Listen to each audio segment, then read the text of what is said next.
Saya panas mendengar uang yang dibelanjakan oleh para pelancong Indonesia ke luar negeri dalam 1 tahun itu bisa mencapai 700 triliun rupiah nilainya, atau hampir setengah APBN. Ini perilaku elitis yang tidak sampai 3% populasi Indonesia. Sementara turis mancanegara kalau belanja di Indonesia di total tidak sampai 200 triliun setiap tahunnya. Tekor sebenarnya kalau apple to apple, namun yang penting ekonomi berputar. Sekarang dari sisi jumlah, ternyata jumlah orang yang datang ke Indonesia jauh lebih banyak dari jumlah pelancong Indonesia ke luar negeri. Tapi spendingnya banyakkan orang Indonesia di luar negeri. Orang Indonesia itu memang jago belanja. Kalau turis mancanegara ke Indonesia pulang bawa oleh-oleh gantungan kunci yang hanya puluhan ribu nilainya. Sementara turis Indonesia ke luar negeri pulang bawa tas Hermes, Louis Vuitton yang harganya ratusan juta. Sekarang kita harus turun tangan membantu pemerintah yang sudah bingung, nggak ngerti lagi mau bikin apa. Yang penting tahun 2024 tongkat estafet kekuasaan harus di lingkaran mereka agar abadi kekuasaannya. Sementara rakyat asal survive.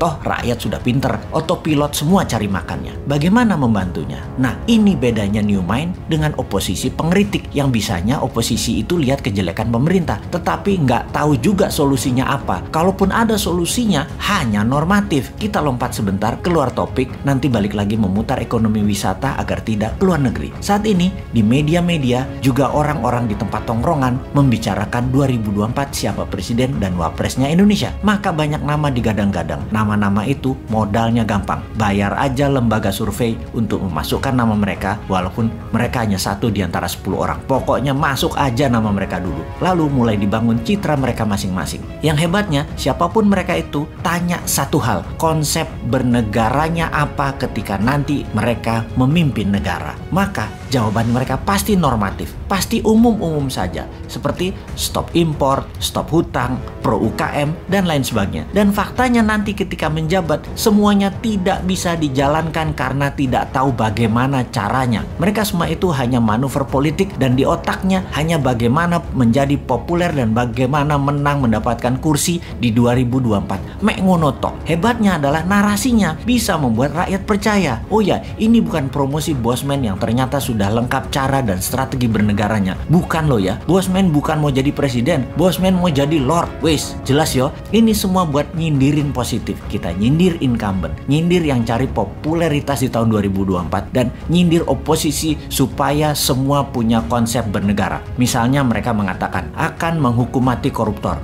Itu Bosman sudah usulkan. Cari lain lagi. Pajak diturunkan.